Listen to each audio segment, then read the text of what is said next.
Hola, bienvenidos al Teatro Invita. Soy Pedro Reina Pérez, catedrático de Humanidades, y estamos en esta iniciativa saludándolos desde el escenario del Teatro de la Universidad de Puerto Rico en Río Piedras para conversar con nuestro público y mantenernos conectados. Esta semana hemos hecho dos programas sobre el aniversario de la pandemia y del encierro que ha condicionado nuestras vidas, y en el programa de hoy queremos conversar con dos economistas para poder mirar la situación y entender mejor qué nos depara el resto del año y los años subsiguientes.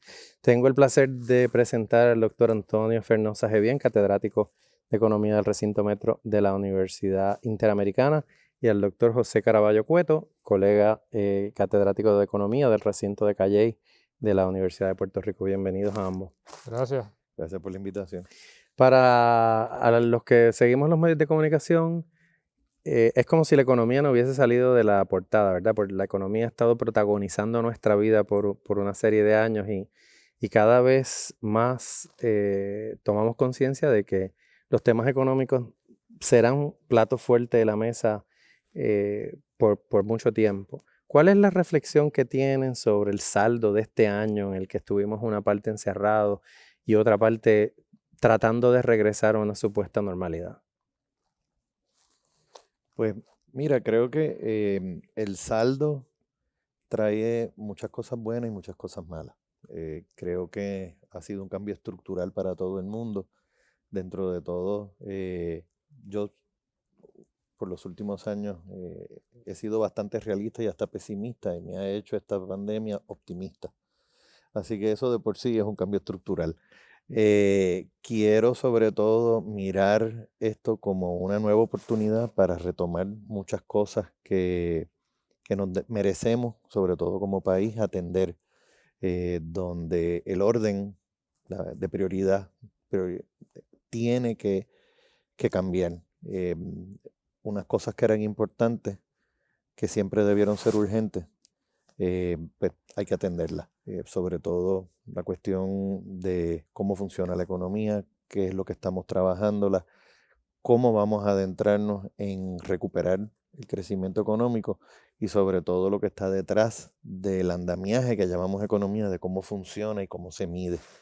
Y ahora en este momento surge para poder replantearnos muchas cosas que no necesariamente nos habíamos planteado con la misma urgencia en los últimos años.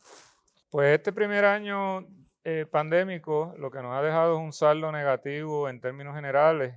El índice de actividad económica ha tenido su segunda caída más profunda desde que se empezó a construir en 1980. El empleo también muestra unos indicadores bien parecidos. Lo único que supera la caída que se tuvo, sobre todo en los primeros meses de esta pandemia, fue el colapso que hubo en los meses subsiguientes al huracán María. Lo triste de todo esto es la incapacidad del gobierno local de poder atender esta manifestación que se ha dado, sobre todo en los sectores más vulnerables. Se ha descansado extremadamente eh, en el gobierno federal, en los incentivos que se han dado a nivel federal, en el seguro por desempleo que se otorgó también a nivel federal, mejor conocido como el PUA, pero a nivel local no se ha sabido manejar la pandemia de forma adecuada, más allá de simplemente establecer un toque de queda y ya. Hemos visto el fracaso y la corrupción que hubo con las pruebas, el rastreo de contacto lo montó un estudiante, el gobierno fue incapaz de hacerlo y tuvo que copiar lo que hizo ese estudiante en Villalba. Vimos el caso de las vacunas también, que no han sabido administrarla de una forma adecuada, los entaponamientos que se han visto. Así que en términos generales, pues ese es el saldo que yo observo de esta pandemia, y lo que es peor, todavía yo no noto un plan concreto para atender esta situación. Imagínate, todavía un tercio de las escuelas no están preparadas para abrir en agosto porque ni tan siquiera se planificó para reparar las escuelas que fueron destrozadas. Así que pues tenemos una población pobre, infantil, que las dejaron más de 6 meses sin acceso a comida. Tuvieron que llevar al tribunal, al gobierno para que abriese los comedores escolares. Así que lo que yo veo es un desastre provocado no tanto por la pandemia, sino por por las malas políticas públicas que se implementaron en Puerto Rico. Es interesante que los dos polos que organizan la discusión han sido la salud y la economía, ¿verdad? Siempre se han visto como antagónicos, que si se cierra se afecta a la economía y si se afecta a la economía es inevitable que se afecte la salud. Pero hay también una especie de fatiga respecto a los temas económicos porque pues, la gente lo entiende a partir del empleo. Pues se cierran los lugares de trabajo, la gente no trabaja, no ingresa dinero, etcétera. Hay ayudas, pero las ayudas también han sido susceptibles a corrupción. Y a mí me gustaría que si pudieran explicarle a nuestro público cuáles son, en su opinión, los temas más urgentes de economía en este momento a la luz de este aniversario de un año. Ok, mira, creo que ordinalmente hablando, la pandemia ante todo es una emergencia, ¿no? Desde el punto de vista salubrista. Yo creo que la salud va muy por encima de la cuestión económica. Podemos atender lo económico, definitivamente hay que hacerlo, pero tenemos que estar vivos para tener una sociedad que empuje la economía.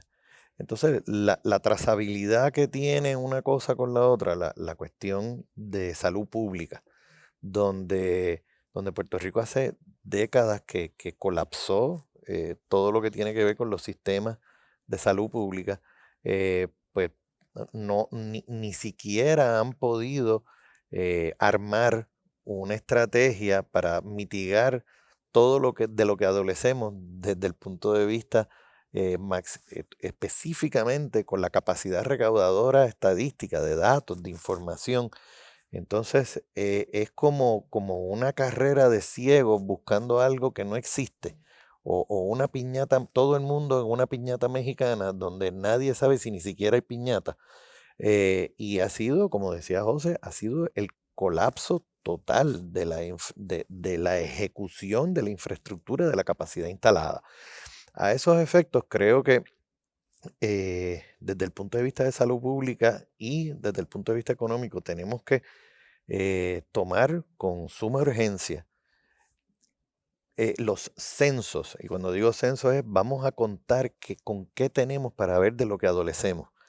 Y entonces seguir por lo menos, aunque sea la prioridad que establece la Constitución en términos de los gastos prioritarios y poder trabajar una sincronización de alguna forma donde haya o no tengamos que estar argumentando si es causalidad o es reverse causality, como puede ser en estadística, ¿no? ¿Qué es lo que está causando y una cosa causa la otra?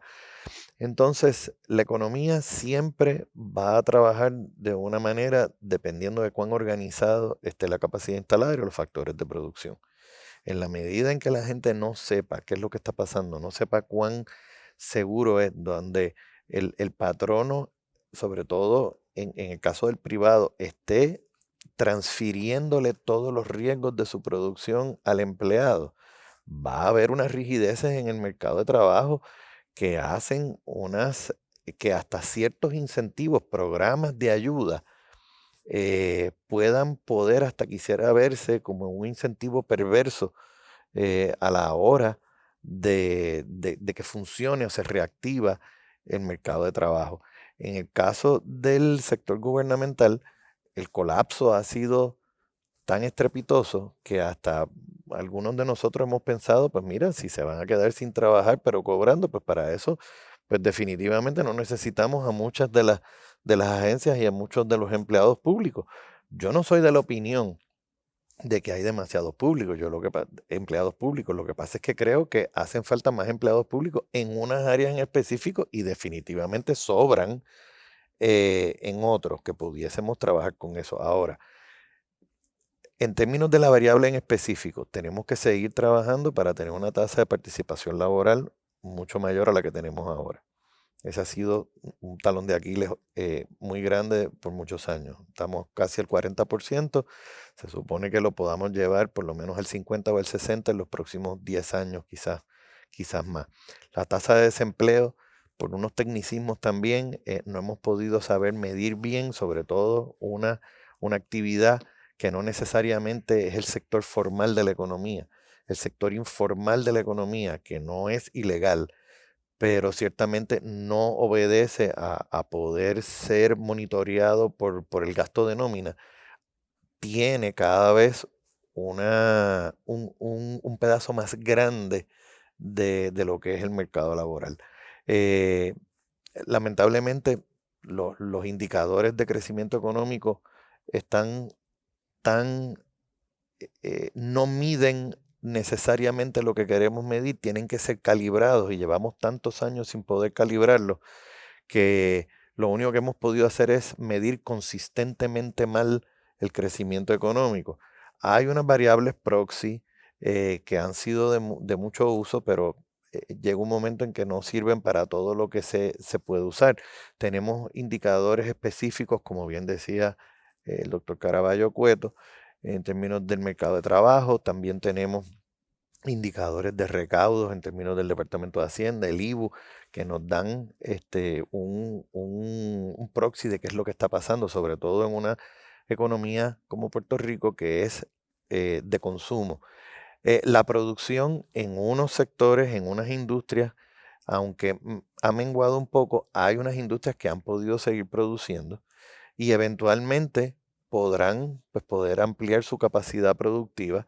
Sin embargo, hay otras que desde antes de la pandemia, pero con la pandemia van a tener, van a tardar mucho más y cuando vayan a poder hacer algo, pues será una ralentización. Y aquí es que yo esta vez creo que la recuperación económica de Puerto Rico va a ser en forma de K.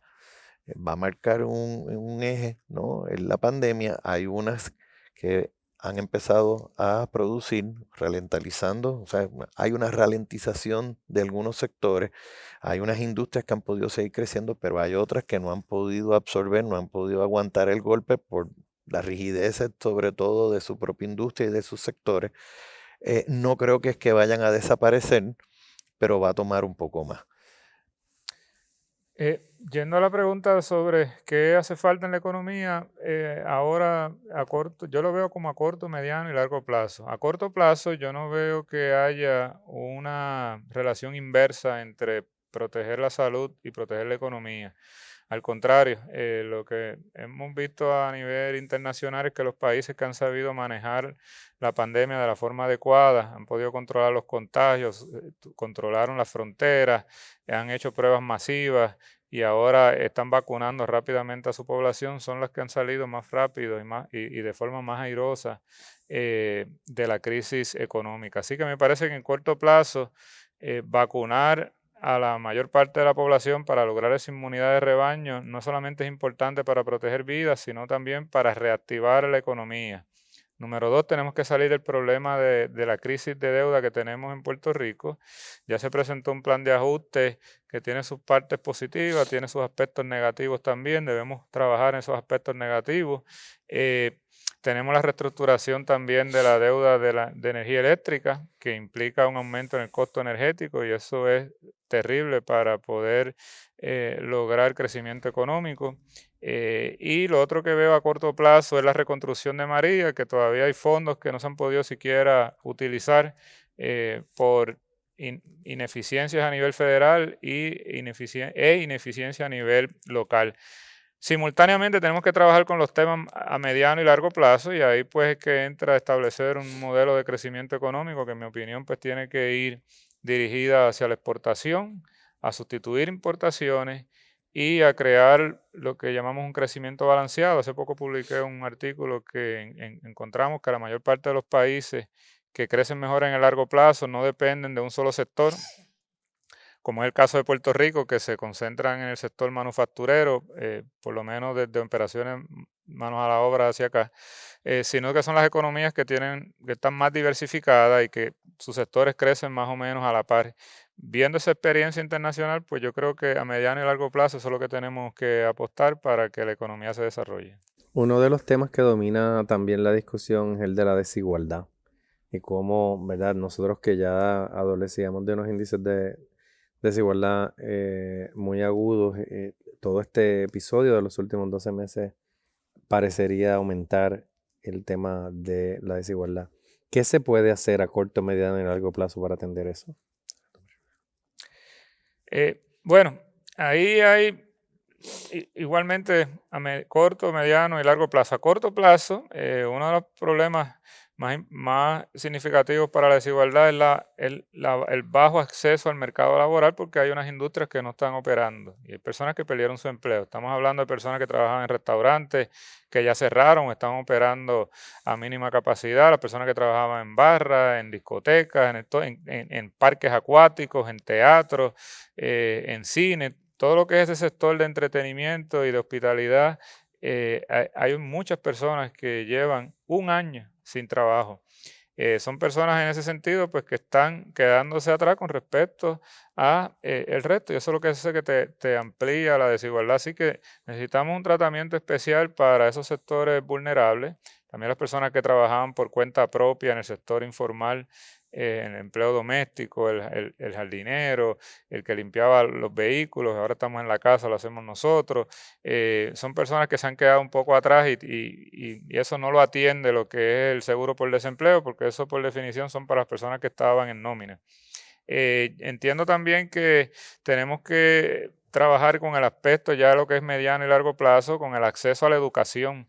Mientras los estudiantes de colegios privados funcionan muchos de estos colegios de una forma muy estructurada, toman sus 6 clases, viven en hogares donde hay internet de banda ancha, tienen varias computadoras. Hay otros estudiantes que no tienen internet o no tienen computadora y en particular yo calculé, usando los datos de la encuesta sobre la comunidad, que estamos hablando del 30% de la niñez que está en esa situación. Hay muchas escuelas que no han abierto, muchas escuelas públicas, otras que no van a abrir ni siquiera en agosto. Y eso pues lo que te hace es abrir la desigualdad entre los estudiantes que vienen de clases más acomodadas versus los estudiantes pobres.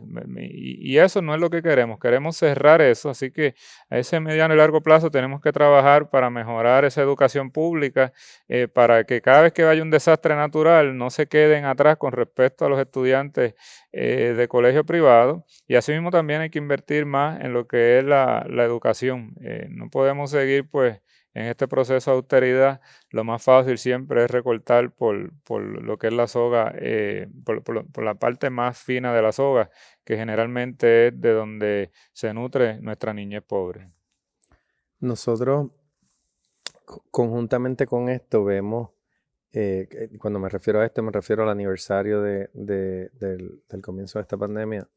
Hemos visto que, a pesar de todo lo que ha sucedido, la Junta de Control Fiscal ha estado ahí pendiente y ha tenido que tomar cartas con asuntos de salud pública al mismo tiempo que trata de adelantar su propia gestión, ¿no? Una gestión que, debo decir, no ha salido de esta cadena de traumas de los huracanes, los terremotos y todo el terremoto simbólico que ha supuesto esta subversión de la vida cotidiana y del trabajo y de la escuela. O sea, las cosas más básicas han dejado de funcionar, pero sabemos que en este momento se discute un capítulo importante de la ley promesa, que es el plan de ajuste de la deuda, que es fundamentalmente una explicación de cómo vamos a caminar a futuro y cómo se van a atender las necesidades, cuánto se va a recortar, cuánto se va a pagar, cómo se va a pagar.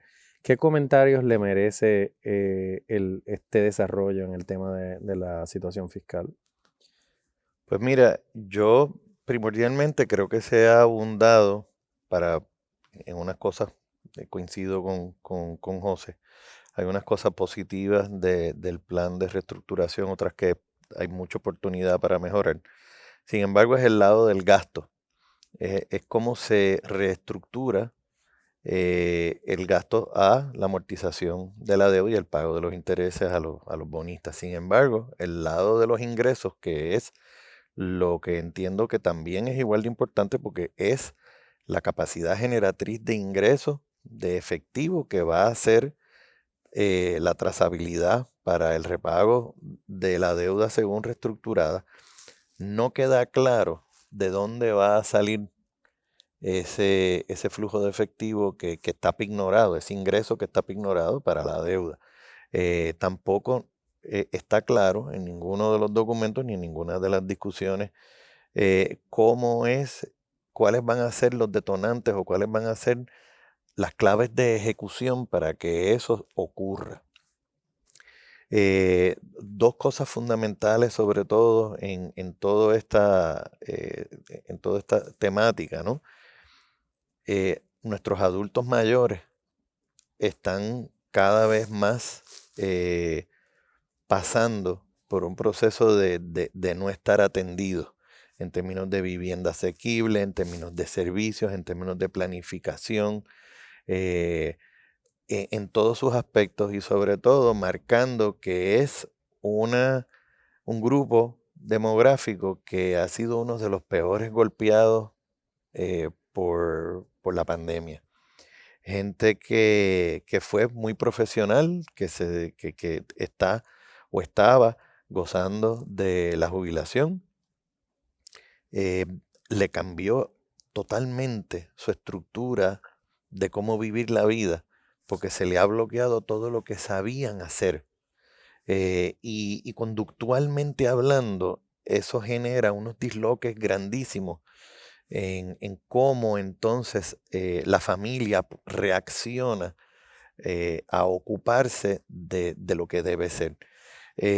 Otra cosa que entiendo que es fundamental, además de trabajar con el acceso a banda ancha, además de trabajar con el acceso hasta cierto punto a la justicia, a todos los servicios que el pacto social se supone que tengamos con el gobierno, todo está supeditado a que haya energía eléctrica. Entonces, tan reciente como esta semana, los proyectos emblemáticos, algunos de ellos son que tiene que haber más banda ancha, más disponibilidad de esto, más disponibilidad de lo otro. Tienen que abrir los negocios, pero si no hay electricidad, si no hay ese servicio de energía, hay muchas cosas que no se pueden dar y creo que la reestructuración de la deuda de la Autoridad de Energía Eléctrica es primordial, pero se tiene que atender de la misma manera que administrativamente nuestra clase política de las últimas 3 décadas no siente ese accountability del fracaso que ha tenido, porque le fallaron al país, le siguen fallando al país, y ellos no tienen ningún sentido de urgencia de reparación de agravios. O sea, con ellos no es la cosa. Entonces el liderazgo político está ausente. Ellos pues tienen sus pantomimas de vez en cuando y hasta salen por televisión y se rasgan las vestiduras. Pero a la hora de la verdad, tenemos que ser mucho más proactivos a la hora de escoger nuestro liderazgo político. Yo creo que el plan de ajuste de deuda tiene que es solamente para el gobierno central. Esto no incluye las corporaciones públicas que se acaba de presentar esta semana. Aguarda aspectos positivos y aspectos negativos. Por el lado positivo, elimina unos bonos de ingresos pignorados que se habían pensado antes de la pandemia emitir. Esos bonos, en términos sencillos, es que crean una cuenta especial y de esa cuenta especial se le iban a pagar a los bonistas.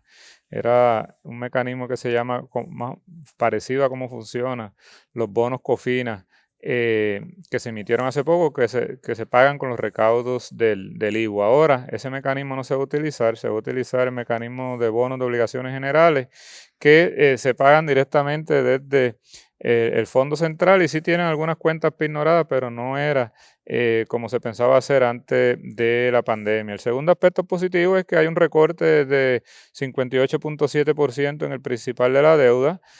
No es el nivel de recorte que los análisis de sostenibilidad de deuda señalan que es sostenible, valga la redundancia, pero sí es un recorte que me parece significativo cuando uno lo compara con otras reestructuraciones que se han dado en otras jurisdicciones. Por el lado negativo, pues está primero el punto más controversial, que es recorte a los pensionados. Yo creo que hay que buscar algún tipo de punto medio y algún consenso. Está el aspecto que casi no se ha mencionado, de que muchos de los bonos es deuda, ¿no? Deuda que la misma Junta de Control Fiscal había dicho que era ilegítima y lo estaba impugnando, cerca de $6,000 millones. Ahora parte de esa deuda pues la está dando por buena y la va a pagar. y eso pues es contrario al reclamo de auditoría que se ha hecho ampliamente en Puerto Rico, donde querían precisamente hacer un descubrimiento de prueba y esa deuda que se haya identificado como ilegítima, pues no pagarla o aplicarle un recorte masivo. El otro punto, y quizás el menos que se ha discutido públicamente, y es el que más a mí me interesa, es si es pagable ese nivel de deuda de 1.150 millones, porque no es nada más 1.150 millones que tenemos que pagar con impuestos. Con impuestos hay que pagar también cerca de 2.000 millones de dólares de pensiones. Con impuestos también hay que pagar los bonos de Cofina que ya se reestructuraron, y cuando uno suma los bonos de Cofina, que son los del IBU, suma las pensiones y sumas este nuevo pago de 1.150, estamos hablando de cerca de 3.500 millones anuales.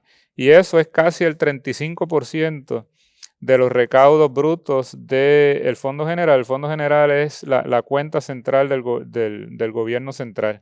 Y eso a mí me parece que es bastante oneroso, sobre todo considerando de que parte de los ingresos, porque esto es por el lado de los gastos, por el lado del gasto estamos hablando de 3.500 millones, por el lado de los ingresos que llegan a Hacienda, hay cerca de 2.000 millones de dólares que están en la cuerda floja, que son un 4% que se le cobra a las corporaciones foráneas. Y sabemos que está en la cuerda floja porque ya han habido varios avisos del gobierno federal de eliminar un crédito que se le está dando a estas corporaciones.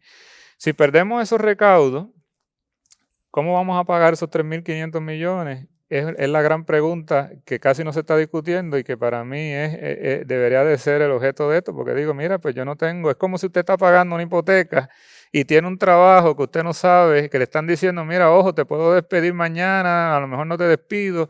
Esos lados del ingreso no está sobre terreno firme. Y no se contempla en este plan de ajuste qué se va a hacer en ese caso. Si es una segunda ronda de reestructuración, que eso simplemente mete miedo, hablar de una segunda quiebra, una segunda ronda de austeridad, ya este país no aguanta más recortes, o peor, una segunda ronda de aumentos en impuestos. Y ya sabemos que los impuestos en Puerto Rico están a unos niveles muy altos. El IBU que pagamos en Puerto Rico es uno de los más altos, si no el más alto de que se paga con respecto a los 50 estados. Así que ese aspecto en particular de ese pago de la deuda se pudiese subsanar si se expande el vencimiento de esa deuda para entonces poder bajar los pagos, que es lo que hace mucha gente cuando refinancia, que busca bajar ese pago, porque tenemos que asegurarnos de que esta deuda sea pagable para que no ocurran ninguno de esos tres escenarios que acababa de mencionar. Eso que acabo de plantear obviamente trae también a colación el hecho de que la gente se pregunta, ¿verdad? Si la economía ha sufrido con todos estos cierres y hay personas que han quedado desplazadas, ¿cuál es el plan de desarrollo económico, ¿verdad? ¿Cómo vamos a movernos? ¿De qué vamos a depender? Porque también ha habido una controversia respecto, por ejemplo, a los incentivos que se le dan bajo las leyes 2022 a las personas en Puerto Rico. Son leyes muy diferentes, pero vemos que el gobierno federal de momento le ha prestado una atención particular a esto y lo ha visto como una manera de eludir el pago de contribuciones en Estados Unidos, pero sabemos muy poco de cuál es el plan de desarrollo económico, cómo se va a incentivar el desarrollo económico, y quiero agregarle a eso qué rol tenemos las universidades a la hora de preparar a nuestros estudiantes para un mundo laboral. ¿Qué les parece? O sea, ¿cuál es la principal preocupación sobre eso? Pues mira, nuevamente creo que la falta de transparencia y sobre todo la falta de credibilidad de las instituciones está haciendo que este capitalismo no funcione. Los funcionarios que están ejecutando lo que ellos pudiesen creer de la mejor manera, ¿no? En términos de la política pública económica, han hecho un rol, un papel que deja mucho que desear. No han podido defender algunos de los subsidios, que algunos son buenos, algunos son malos, o sea, son defendibles, y han hecho un muy mal papel, muy mal rol en contar los beneficios, porque no hay tal cosa como acceso a la información, a los datos para entonces ver si es sustentable lo que se está haciendo y si está redundando en la actividad económica adicional que se supone que genere pues estas concesiones, incentivos le dicen unos, subsidios en otros casos, ¿no?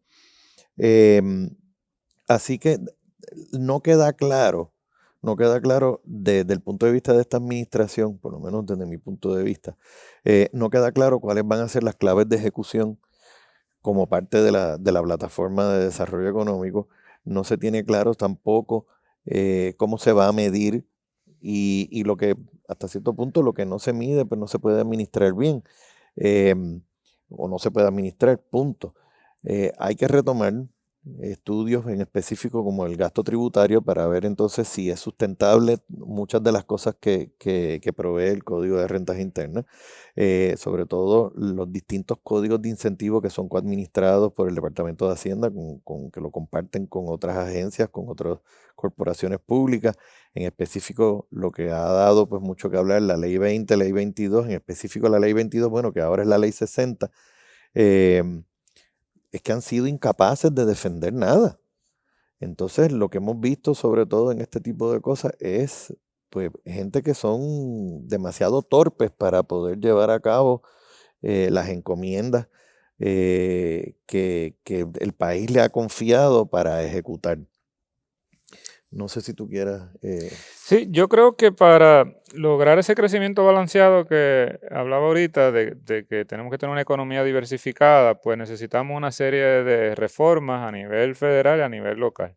A nivel federal, me parece que la eliminación de la ley de cabotaje es fundamental, en particular la ley Jones, que es la que impone que cualquier mercancía que se vaya a intercambiar entre Estados Unidos y Puerto Rico se haga en la marina mercante más cara, y eso no solamente afecta los costos de importación, es decir, nos cuesta más caro la mercancía acá en Puerto Rico, sino que también aísla la economía de Puerto Rico de la logística internacional, porque digamos que un barco sale de Brasil con madera, no puede atracar en Puerto Rico para después continuar hacia Estados Unidos, que es el mercado más grande en la región, pero si lo hace en República Dominicana, sí puede llegar a República Dominicana y después continuar hacia Estados Unidos.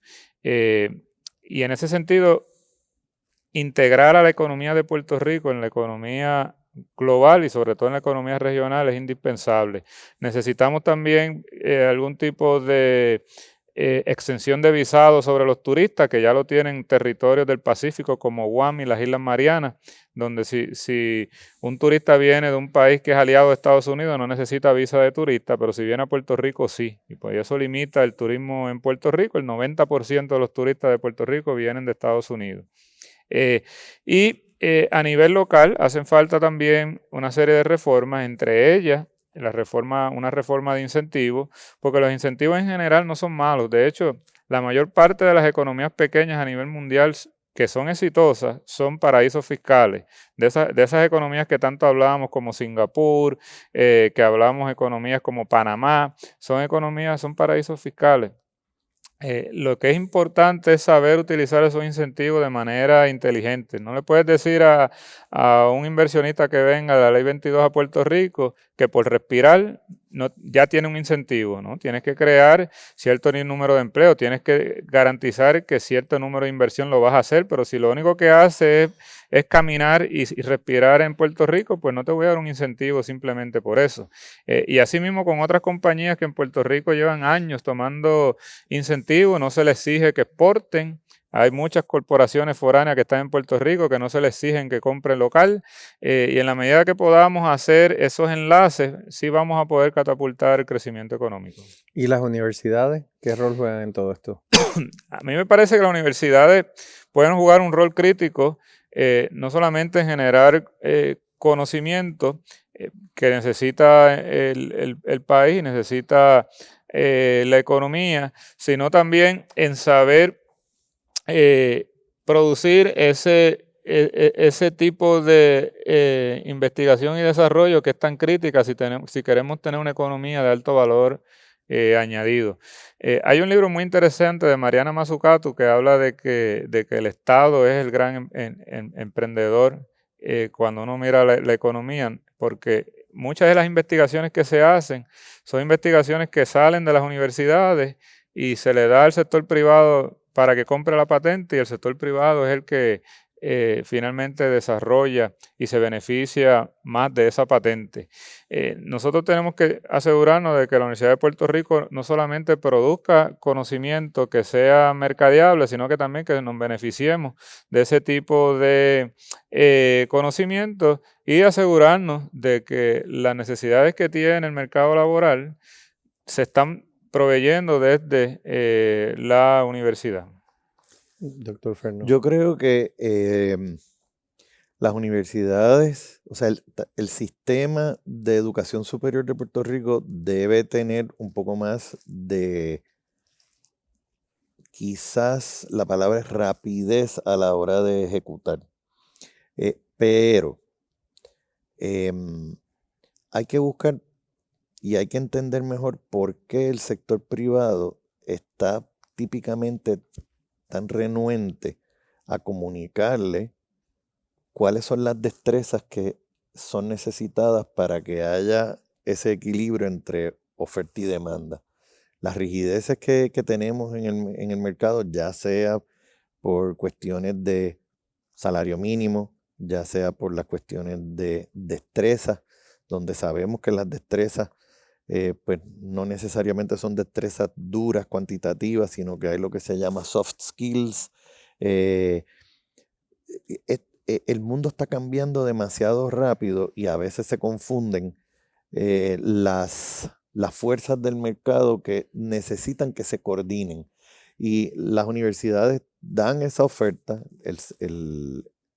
los patronos dan esa demanda, tiene que estar mucho mejor remunerada, tienen que darse en un ambiente donde sea igualmente importante la mente creativa en las humanidades, en las artes, en las ciencias sociales, que han venido a menos con a veces los campos, por ejemplo, de ingeniería, de la medicina, el campo del derecho, donde hay espacio, muchísimo espacio para mejorar. Entonces, llega un momento donde el que mucho abarca poco aprieta, y es posible que haya una que otra institución o recintos en las universidades que tienen múltiples recintos, de buscar una especialización sin descuidar la parte que provee todo el factor humanista de lo que debe ser la aspiración de un universitario, y sobre todo pues aportar a la cultura, teniendo una población, como está demostrado en las teorías de desarrollo económico, ¿no? Mientras más educación tenga, es más productivo. La educación es un servicio, pero es inversión, no es gasto. En la medida en que podamos tener una mano de obra más capacitada para hacer más cosas, y podemos ser entonces más eficientes, y podremos, en teoría, pues, empujar a que haya un crecimiento económico, sobre todo sostenible y sostenido. Y yo quería añadir también 2 puntos sobre las universidades. La universidad debería de ser la brújula del país, debería de ser la que guíe y asesore a lo que es el país en cada reto que tiene, no solamente en los retos económicos, en retos que hay en salud, retos que hay en educación, que eventualmente también tienen su consecuencia en lo que es la economía, por ejemplo. Ahora mismo, si nosotros podemos, si las universidades pueden guiar al Departamento de Educación sobre las políticas que hacen falta para tener una buena reforma educativa que empodere a esos estudiantes, le brinde una buena educación, reduzca las desigualdades, eso eventualmente redunda en mayor crecimiento económico, y hay varias investigaciones que hizo Alan Kruger en los 1990 y otros investigadores e investigadoras durante el siglo XXI. Otro aspecto que me parece importante que las universidades pueden contribuir es capacitando empresas locales, muchas de las cuales todavía son lo que llaman en economía industrias infantes, no exportan, algunas no tienen siquiera una página en internet, todavía no han llegado a su pleno desarrollo. Muchas empresas lo que hacen en esos casos es contratar consultores privados para que los ayuden a desarrollarse, pero muchas no tienen ese capital para hacerlo. Las universidades, en vez de estar discutiendo aquí sobre todo administración de empresas, los casos de Microsoft y de American Airlines, que tienen sus propios asesores, vamos a empezar a discutir los casos de empresas locales como Rovira, como Donna Seimat, cómo podemos llevar a estas empresas locales a su máximo crecimiento y cuando crezcan, a su vez, van a crear empleos que necesitamos en el país. Ustedes ambos son egresados de este recinto. ¿Cómo influenció su experiencia académica como universitarios aquí en su carrera profesional? Bueno, yo tendría que decir con toda honestidad que si no fuese por la Universidad de Puerto Rico, yo no estuviese aquí con ustedes ahora. Yo me crié en el barrio Gandul, en Santurce, y no es hasta que llego a la Universidad de Puerto Rico, que llegué incluso con muchas lagunas de material que no se me enseñó y tuve que subsanarla aquí en la universidad. Y aquí fue que descubrí algo que se llamaba economía, que tampoco nunca me hablaron de eso cuando estaba en la escuela, e incluso me enamoraron a lo que es el conocimiento, a lo que es estudiar, a lo que es investigar y a lo que es aportar y compartir ideas y tener una mentalidad, un pensamiento crítico. Y eso pues me enamoró tanto que llegué para hacer un bachillerato, después dije, pues, déjame seguir para una maestría y eventualmente pues salí a hacer el doctorado fuera de Puerto Rico, pero ese puente entre hacer un doctorado y eventualmente estar aquí con ustedes y el barrio Gandul en Santurce, ese puente se llama la Universidad de Puerto Rico. Ustedes. Pues en mi caso, yo llego a la Facultad de Ciencias Sociales de aquí, del recinto de Río Piedras, después de haberme graduado de finanzas del recinto metropolitano de la Universidad Interamericana de Puerto Rico. Y la verdad es que me cautivó, me enseñaron a repensarlo todo, me reprogramaron muchas de las cosas y honestamente fue el primer momento que me sentí que entendía la economía. A esos efectos me enseñaron a investigar y sobre todo a tener la disciplina de la investigación, la rigurosidad en la investigación. Y 20 años después que terminé de estudiar aquí, mi práctica como docente fue aquí. Mi primera experiencia dando clases como docente, claro, fue en la Facultad de Administración de Empresas. Y la verdad es que tengo todos los gratos recuerdos del mundo de esa época aquí. Queremos darle las gracias al doctor Fernando Sajevian y al doctor Caraballo Cueto por estar con nosotros. Síganos en las redes sociales, estén pendientes a las actividades del Día Mundial del Teatro. Nos despedimos desde el Teatro de la Universidad de Puerto Rico. Soy Pedro Reina Pérez. Muchas gracias por estar con nosotros hoy.